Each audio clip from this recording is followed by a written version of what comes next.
Psalm 14 stands as a stark depiction of human sinfulness and its consequences. This psalm, attributed to King David, delves into the depths of human nature, exposing the folly of those who deny the existence of God. It's a powerful reminder of the spiritual blindness that can afflict individuals and societies alike. Psalm 14 serves as a mirror, reflecting the human tendency to stray from righteousness.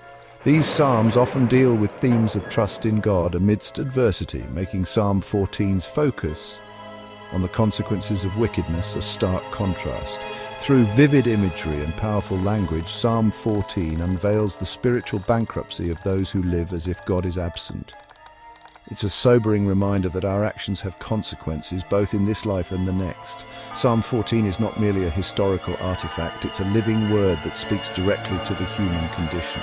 Its message is as relevant today as it was in David's time, reminding us of the importance of seeking God and living in accordance with His will.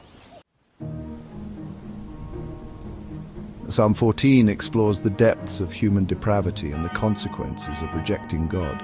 It paints a bleak picture of a world consumed by wickedness and corruption, where individuals have turned away from righteousness in favor of selfish pursuits. The central theme of the psalm is the denial of God's existence and authority. This denial manifests itself in various forms of wickedness, from oppression and exploitation to deceit and violence. The psalmist highlights the pervasiveness of sin, emphasizing that it has infected all levels of society. Another crucial theme is the contrast between the wicked who deny God and the righteous who seek Him. This contrast is not merely a matter of belief, but also of action. The wicked are characterized by their harmful deeds, while the righteous are known for their upright conduct.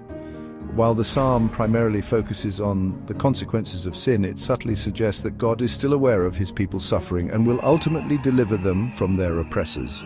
In essence, Psalm 14 is a powerful commentary on the human condition, urging us to choose the path of righteousness and seek refuge in God's unwavering love. The opening verse of Psalm 14 sets the stage for the entire psalm. The fool says in his heart, "There is no God." This simple yet profound statement introduces the central character of the psalm, the fool. The Hebrew word for fool in this context doesn't refer to someone lacking intelligence, but rather to someone morally deficient. It describes an individual who has rejected wisdom and embraced folly.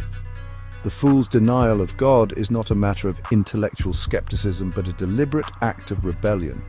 The phrase in his heart suggests that this denial is not merely an outward expression, but a deep-seated conviction. The fool has convinced himself that God is irrelevant, freeing himself from any sense of accountability or moral obligation. When we deny God's existence, we deceive ourselves into believing that we are the ultimate arbiters of right and wrong. Verse 1 establishes the foundation for the rest of the psalm, introducing the folly of denying God. Having established the fool's declaration in verse 1, Psalm 14 shifts perspective in verses 2 and 3, offering a glimpse into God's response. The Lord looks down from heaven upon the children of man to see if there are any who understand, who seek God. These verses depict God not as distant or indifferent, but as actively engaged with humanity. He observes us from His heavenly dwelling, searching for those who acknowledge His existence and seek His guidance. The image of God looking down suggests both His omniscience and His concern for His creation. The question, "Is there anyone who understands?" highlights the depth of human folly. True understanding begins with acknowledging the Creator and seeking His wisdom. It's not enough to simply acknowledge God's existence. We must also seek His will and strive to live in accordance with it. Verses 2 and 3 serve as a powerful reminder that God is not indifferent to our choices.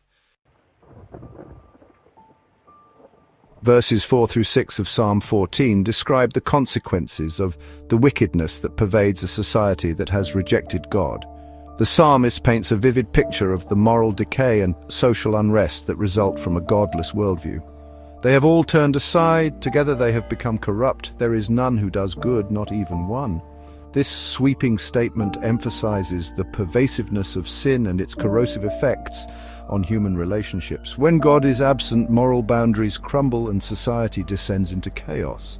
The psalmist uses strong imagery to depict the depravity of the wicked, comparing them to those who eat up my people as they eat bread. This simile evokes a sense of brutality and exploitation, highlighting the vulnerability of the innocent in a godless society. The great terror experienced by the wicked stems from their realization that their actions have consequences, both in this life and the next. Verses 4 through 6 serve as a sobering reminder that our choices have consequences. Amidst the bleak depiction of wickedness and its consequences, Psalm 14 offers a glimmer of hope in verse 7. Oh, that salvation for Israel would come out of Zion. When the Lord restores the fortunes of his people, let Jacob rejoice, let Israel be glad. This verse expresses the psalmist's deep longing for God's deliverance. The phrase, oh, that salvation, conveys a sense of yearning and anticipation. The psalmist recognizes that only God can rescue his people from the grip of wickedness. The mention of Zion as the source of salvation points to God's covenant with his people. Zion, the city of David, represents God's dwelling place and the center of his kingdom. The final lines of the verse anticipate the joy and celebration that will accompany God's restoration. Verse 7 serves as a reminder that even in the darkest of times, God's people can hold on to the hope of his salvation. Psalm 14, though written centuries ago, remains strikingly relevant in the 21st century. Its timeless message transcends cultural and historical boundaries, speaking directly to the human condition. The psalm's themes of corruption, denial, and the consequences of rejecting God resonate deeply in a world grappling with moral relativism and spiritual apathy. The fool described in Psalm 14 is not a relic of the past. He is alive and well in the 21st century. We see him in those who deny objective truth, embrace moral relativism, and live as if God is irrelevant.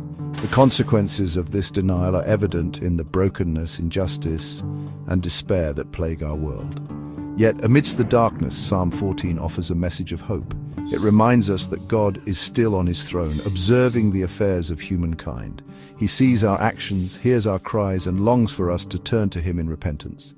In a world saturated with distractions and competing ideologies, we must make a conscious effort to seek the face of God. Psalm 14 stands as a timeless reminder of the importance of aligning our lives with God's will.